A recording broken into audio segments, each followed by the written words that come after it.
Assalamualaikum warahmatullahi wabarakatuh.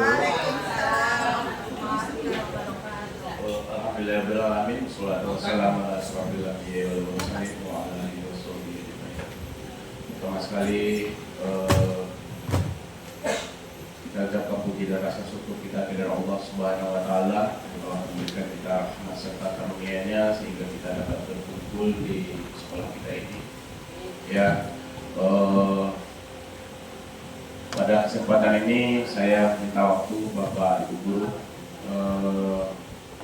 kita tentang komunitas belajar kita yang sudah kita buat tentang komiks komunitas pendidik yang sudah kita buat. Saya di sini berbagi pembelajaran praktek dari program yang saya pelajari dari PKG olahraga, yang mana pada PKG olahraga ini tentang pembelajaran yang berpihak pada peserta didik. Ya, di sini saya melaksanakan tugas saya tentang rencana tindak lanjut yang berjudul tentang tradisi yang hilang, itu tentang permainan tradisional. Ya, latar belakangnya saya mengambil tentang permainan tradisional ini, yaitu peserta didik kita saat ini masuk sebagai generasi Z yang menerima arus informasi secara cepat melalui media internet. Sebagian informasi ini mengandung nilai-nilai yang kadang tidak sesuai dengan nilai tradisi luhur Indonesia. Ya, yang dikatakan generasi Z itu adalah dari yang saya pelajari itu anak-anak yang lahir di tahun 96 sampai 2012 ya, yang paling cepat menggunakan media digital internet itu adalah tentang generasi Z ya. Kalau kita ini generasi milenial ya, dari sebelumnya. Yang kedua, bermain tidak lagi menjadi aktivitas fisik yang terjadi tumbuh kembang anak. Permainan yang sekarang dimainkan adalah game online. Ya, kita melihat pada siswi kita, terutama dari kelas bawah, kelas 1 dan kelas 2, yang mana rata-rata anak-anak pulang sekolah bukannya dia bermain ke fisik, baik di sekolah ya, kebanyakan dia bermain game online, ya. Sehingga aktivitas fisiknya itu tidak terbentuk dari segi kebugaran jasmani. Kedua, Pancasila merupakan bagian integral dari pendidik secara keseluruhan yang memiliki peranan dalam membina pertumbuhan fisik, kembang psikis, serta keterampilan motorik, pengetahuan dan penghayatan nilai-nilai. Pembentukan pola hidup sehat permainan tradisional dalam pembelajaran penjas orkes dapat membantu anak dalam bersosialisasi. Anak saling bersosialisasi dengan temannya. Selain itu, bermain sangat diperlukan dalam perkembangan gerak dan kebugaran anak. Di sini ya, pengaruhnya, dampaknya itu menurunnya aktivitas fisik pada anak-anak sekarang ini. Yang generasi Z ini, anak-anak saat ini lebih sering menghabiskan waktunya di depan layar, mengurangi aktivitas fisik. Pentingnya kebugaran jasmani penting untuk kesehatan fisik dan mental serta meningkatkan konsentrasi belajar. Yang ketiga, melestarikan budaya permainan tradisional eklek merupakan warisan budaya yang perlu dilestarikan. Ya, tujuan dari program ini, permainan tradisionalnya adalah tentang meningkatkan kebugaran jasmani, meningkatkan kekuatan otot, kelenturan, keseimbangan dan koordinasi. Yang kedua, memperkenalkan permainan tradisional, mengenalkan siswa pada permainan tradisional eklek dan nilai-nilai leluhurnya. Ketiga, meningkatkan keterampilan motorik dari permainan tradisional eklek ini, yang melatih keterampilan motoriknya baik kasar, halus, yang lompatan, keseimbangan dan lemparan. Yang ketiga itu capaian langkah-langkah yang hasil yang diharapkan. Pertama, pengenalan itu aktivitas untuk membantu murid dapat terlibat aktif. Ya, Dari permainan kita bisa lihat daripada gambarnya itu anak lebih aktif, terutama anak kelas rendah, kelas 1, kelas 2. Kita bisa melihat kalau sekarang anak-anak lebih bermain pada di sekolah. Yang saya lihat itu anak lebih bermain pada olahraga permainan, tetapi tidak seluruh murid juga melaksanakannya.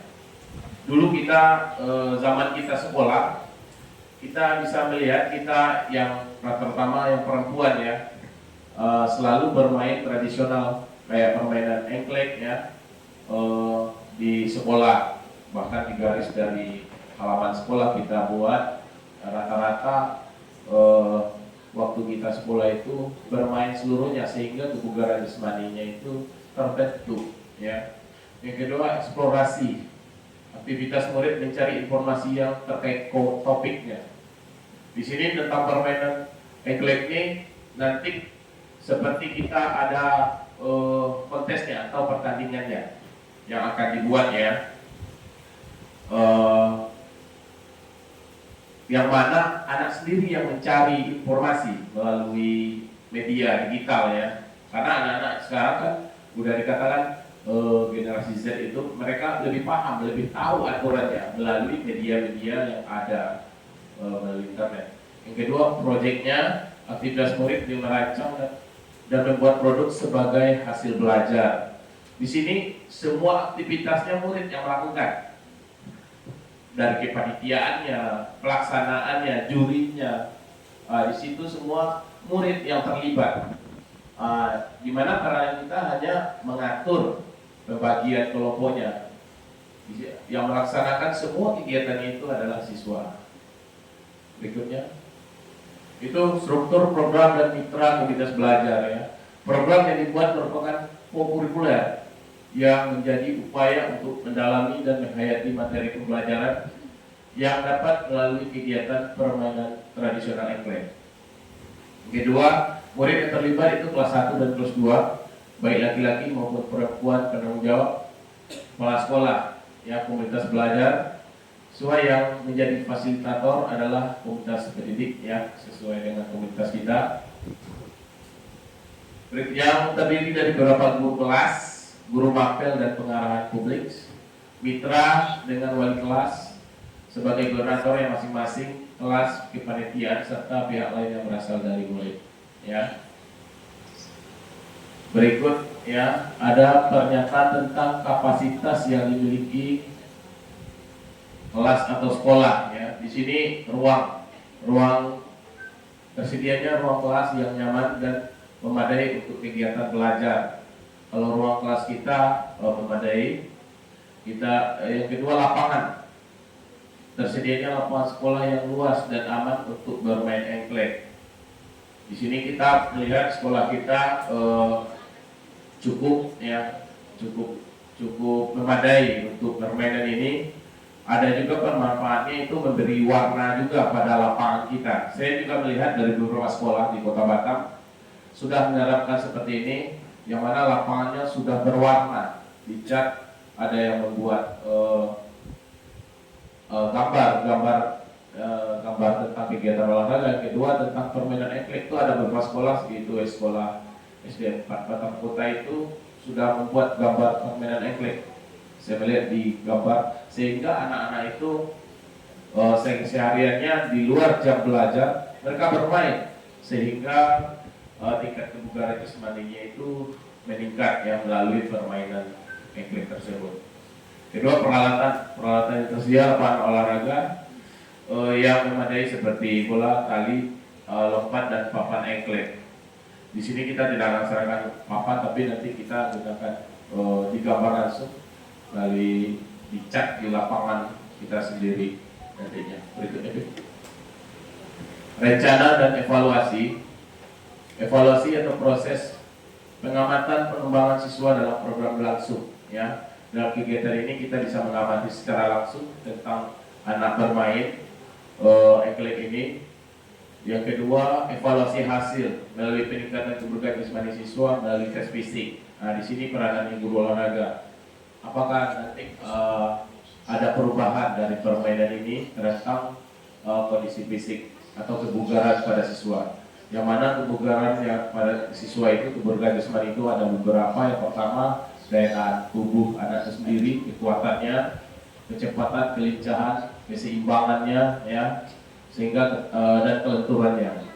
Apakah ada perubahan pada anak-anak tersebut tentang kebugaran jasmaninya?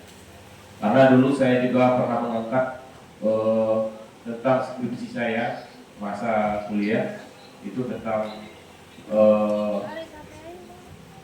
kebugaran jasmani juga, yang mana saya mengambil judul dulu ketika kebugaran jasmani daerah pegunungan dan tepi pantai.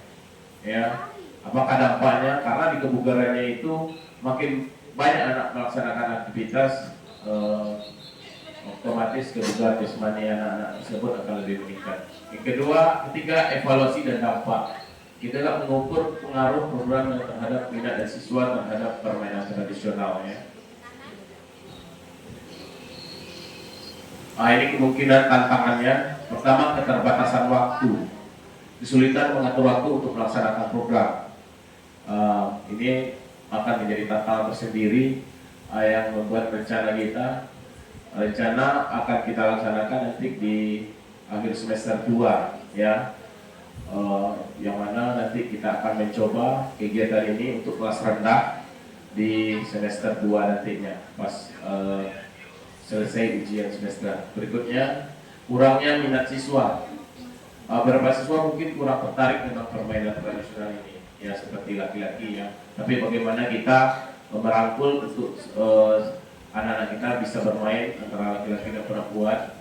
Yang ketiga, keterbatasan dana, kesulitan dan pengadaan peralatan dan bahan yang dibutuhkan. Ini mungkin tantangannya akan dihadapi nantinya untuk membuat garis atau gambar, kan butuh cat juga, kan, dari bagaimana nadanya nanti itu akan menjadi tantangan tersendiri. Berikutnya, ya, mungkin itulah presentasi saya tentang permainan tradisional yang akan saya rancang untuk kelas rendah, kelas 1 dan kelas 2, supaya anak-anaknya lebih aktif bergerak.